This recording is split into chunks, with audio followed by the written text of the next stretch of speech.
CTS 시청자 여러분, 안녕하십니까? 우리 사회 이슈들을 기독교의 시선으로 들여다보는 CTS 뉴스 W 최진영입니다. 최근 SNS 상에서 교단 마크까지 도용한 AI 가짜 교회 계정이 등장해 논란이 일고 있습니다. 실제로 존재하지 않는 교회를 AI 이미지로 만들어내면서 교회 문화를 풍자와 조롱의 경계선에 놓고 있는 계정들이 확산하고 있는데요. 오늘은 이 사안과 관련해 현장의 반응과 전문가 의견, 그리고 법적 대응 가능성까지 CTS 보도국의 이가영 기자와 짚어보겠습니다. 이 기자, 어서 오세요. 최근 소셜미디어에 사진이나 영상으로 교회 문화를 풍자와 조롱하는 듯한 계정이 등장했습니다. 게다가 이 계정과 비슷한 다른 계정들도 계속 이어나오고 있는데요. 실제로 이를 접해본 사람들의 반응은 도대체 어땠습니까? 네, 이 계정을 보면 실제 교회가 존재하는 것 같지만 전부 AI로 만들어진 가짜 이미지입니다.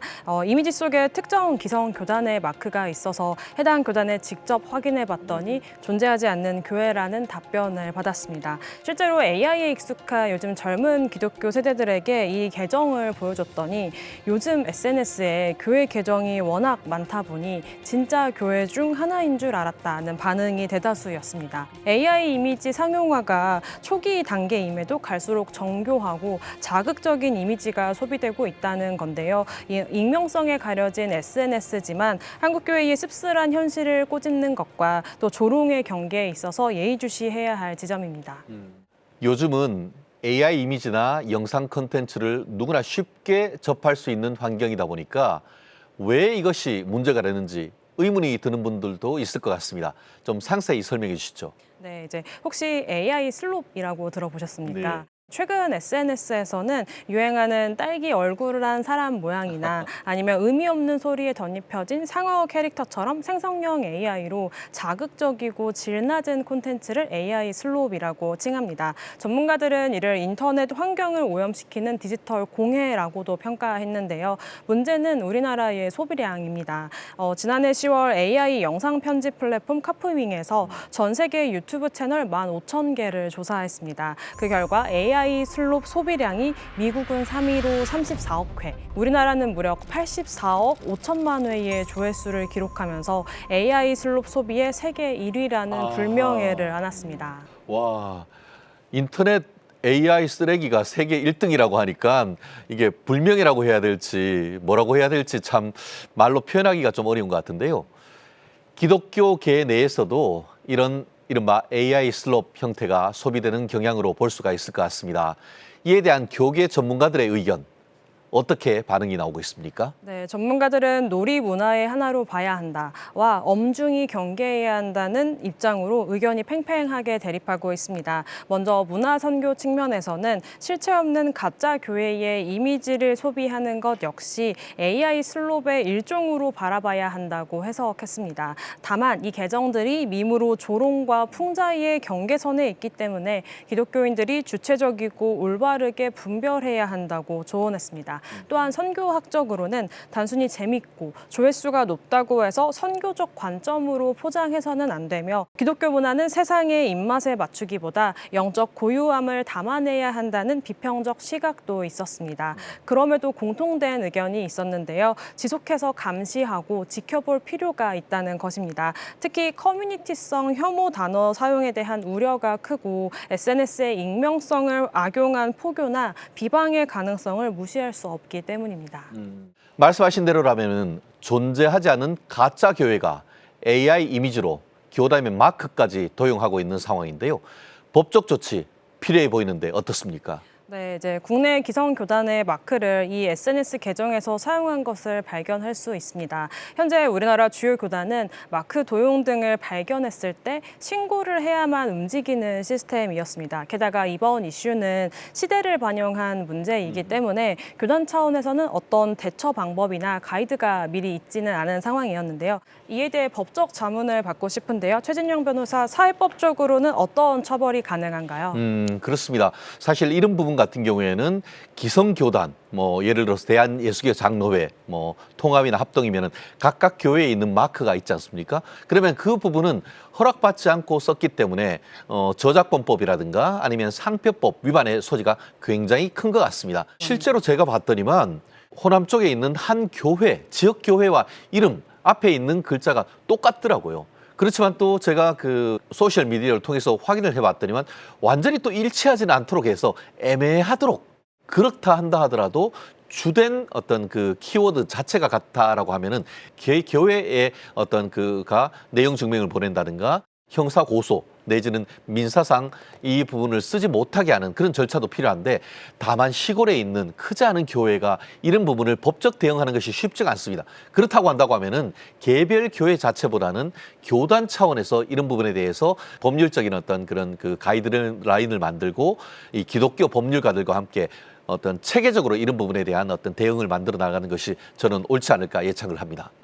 저도 뭐 이 부분에 대해서 완전히 새로운 사회 현상이다 보니까 기존의 어떤 사회적 현상에 비추어서 설명을 합니다만 앞으로 저 또한 하나하나 좀 더 설명을 하고 연구를 나가야 될 부분이 아닌가 생각을 합니다. 그런데 정부에서도 생성형 AI 이용자를 보호하고 허위 정보나 딥페이크 등에 대한 대응을 위한 가이드라인을 추진 중인 것으로 알고 있습니다.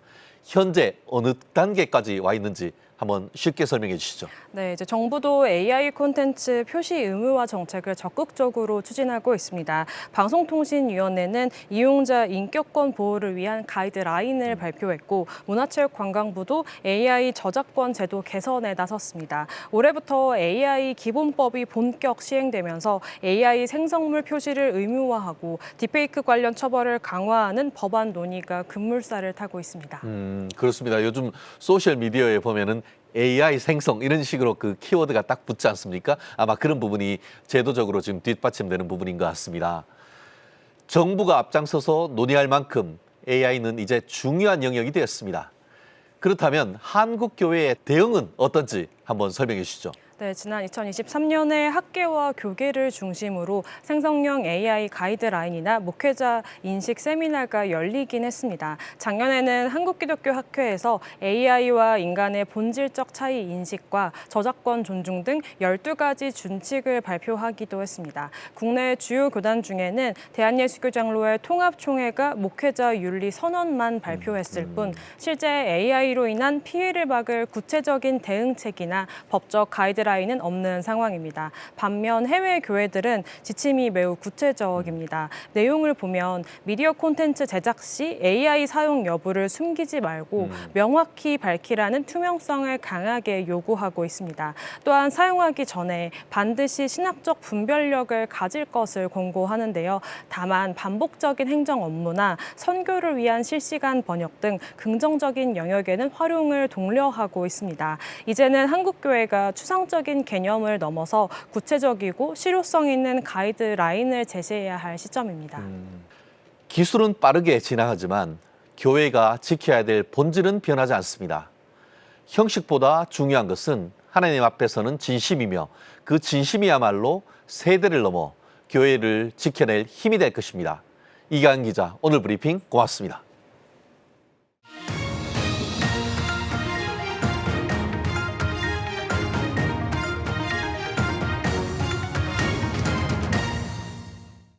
최근 찬양 집회가 새로운 변화를 맞이하고 있습니다.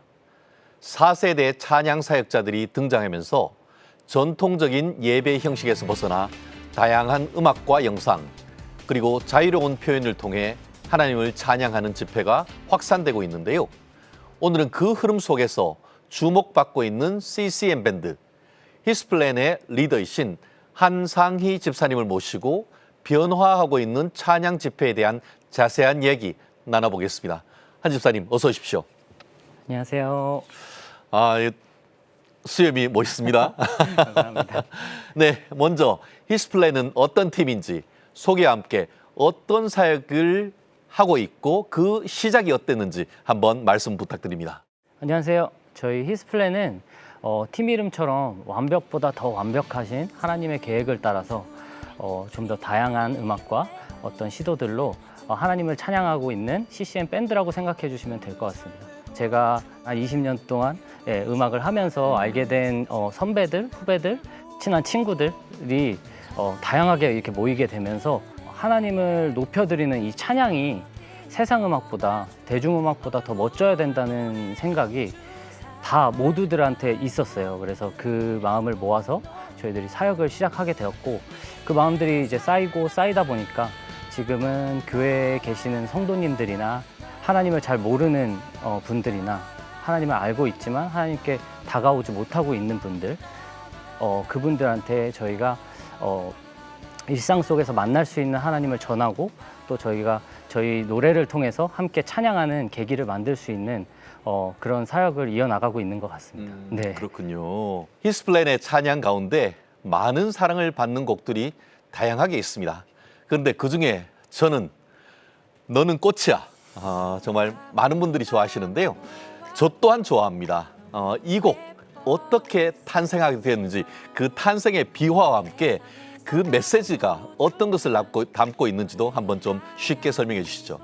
사실 이 곡이 저희 보컬을 하는 이시몬 자매가 라벤더에 대한 노래를 썼었어요. 근데 그 라벤더 향을 이시몬 자매가 굉장히 싫어해요.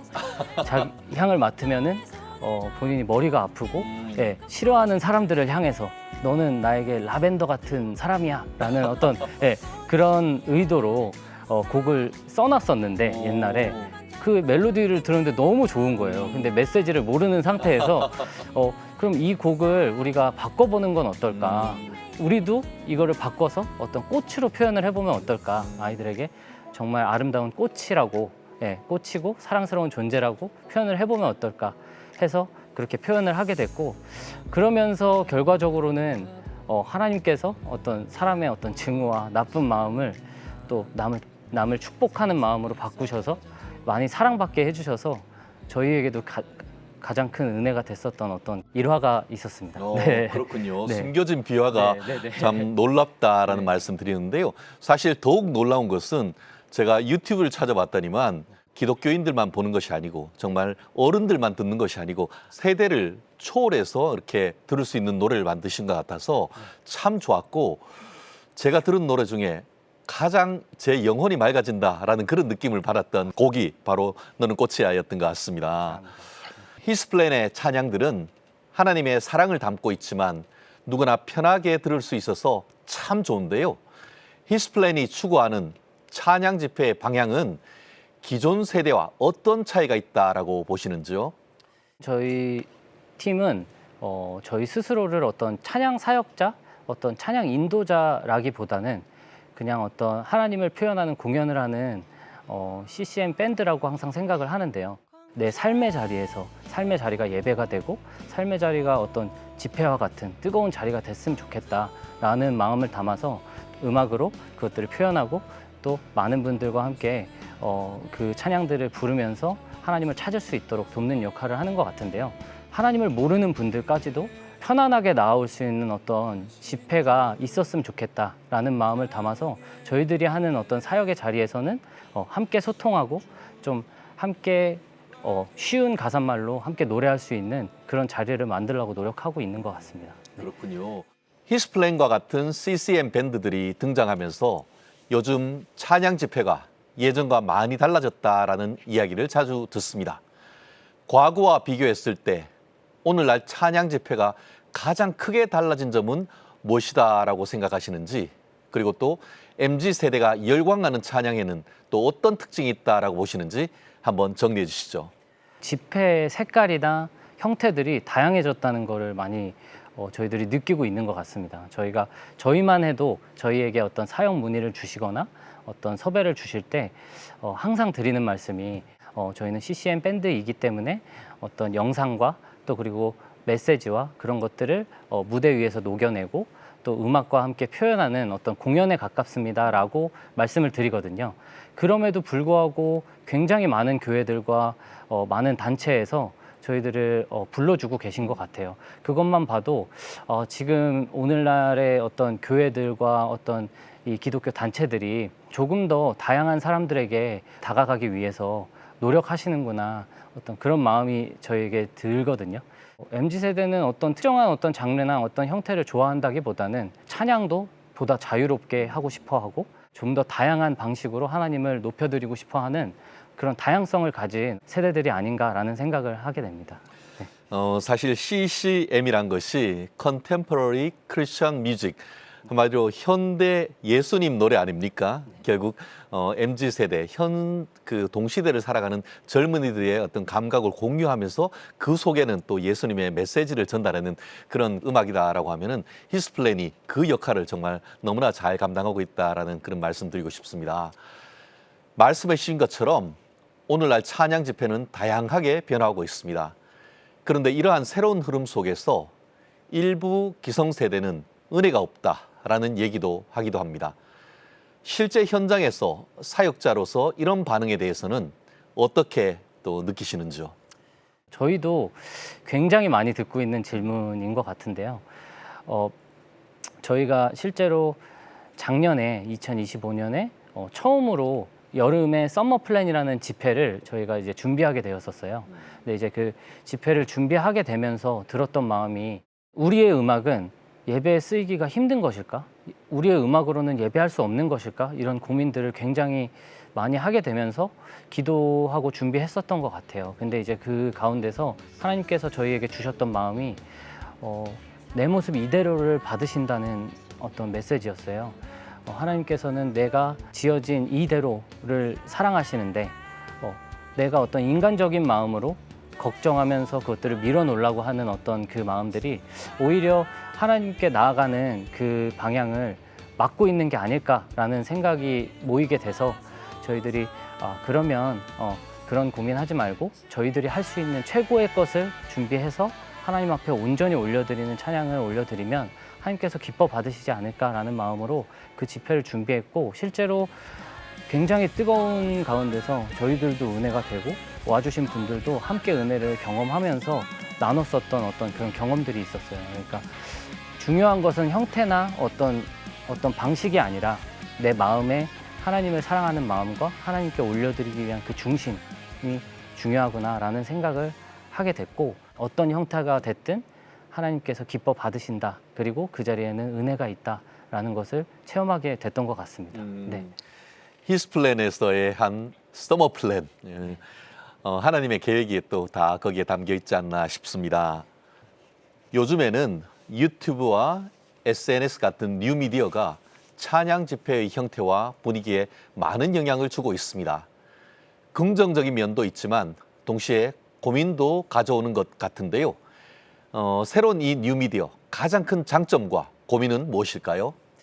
저희들이 실제로 활동하면서 뉴미디어의 장점으로 꼽는 것은 불특정 다수가 보게 되는 공간이다 보니까 신앙인들만 보는 것이 아니라 정말 다른 종교를 가지고 계신 분들이나 믿지 않으시는 분들까지도 저희 콘텐츠를 노출할 수 있고 볼 수 있다는 어떤 그런 장점이 있는 것 같습니다. 그래서 활동을 하면서 항상 받는 댓글 중에서 어떤 것보다도 항상 뿌듯한 것이 예를 들면 실제로 있었던 댓글인데 불신자인데 잘 듣고 갑니다 라는 어떤 댓글도 있었고 저는 무교인데 종교를 초월해서 노래가 좋네요 많이 듣겠습니다 어떤 이런 댓글들이 있습니다.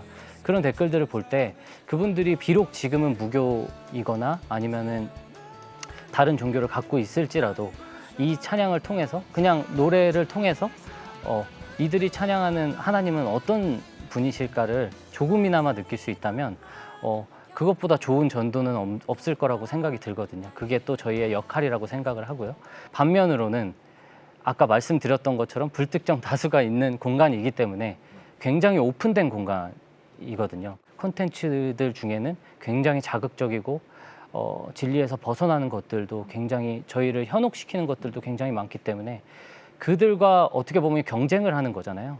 그렇기 때문에 저희들도 가끔 그런 유혹에 빠질 때도 있는 것 같아요. 그럼 좀 더 자극적이게, 좀 더 관심을 끌어야 되는 거 아닐까라는 어떤 그런 마음이 들 때도 있는데 그럴 때마다 진리에서 벗어나지 않으려고 저희들이 굉장히 많이 노력을 하는 것 같고 그것들을 굉장히 많이 경계하면서 활동을 해야 되는 공간이라고 생각이 듭니다. 네.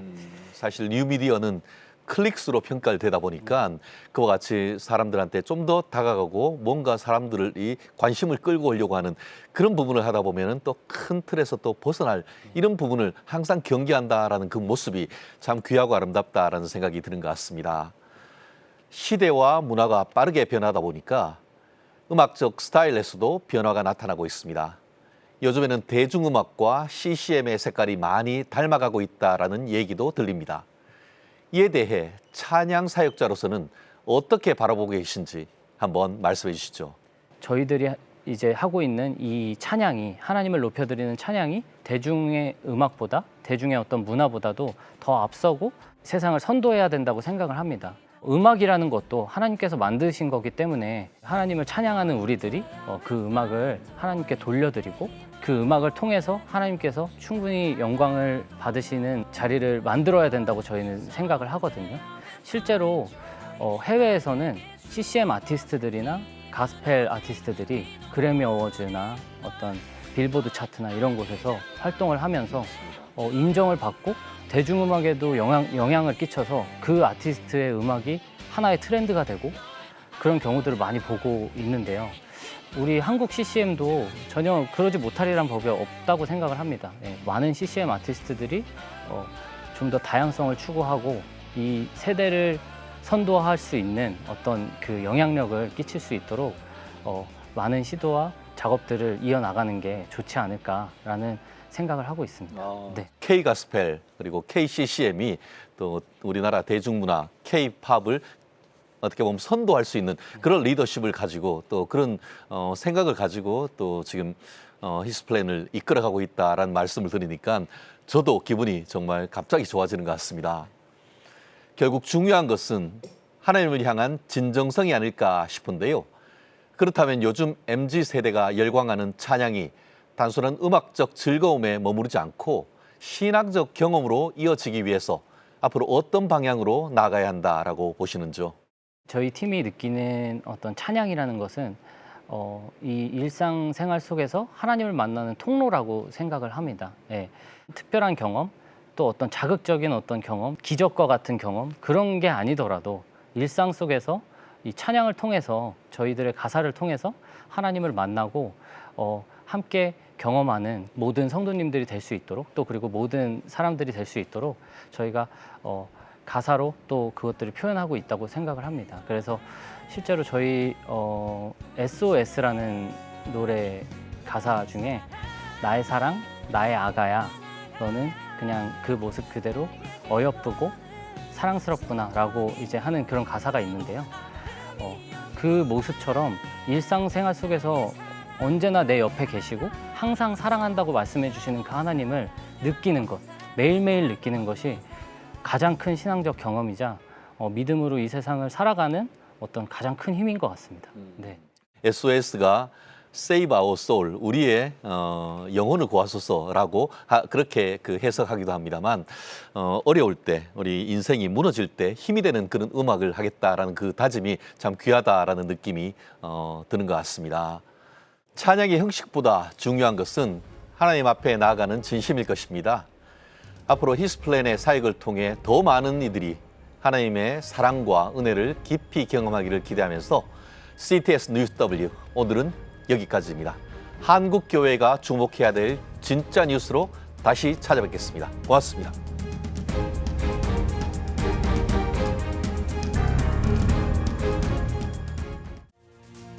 지금 한국 교회는 복음의 능력이 필요합니다.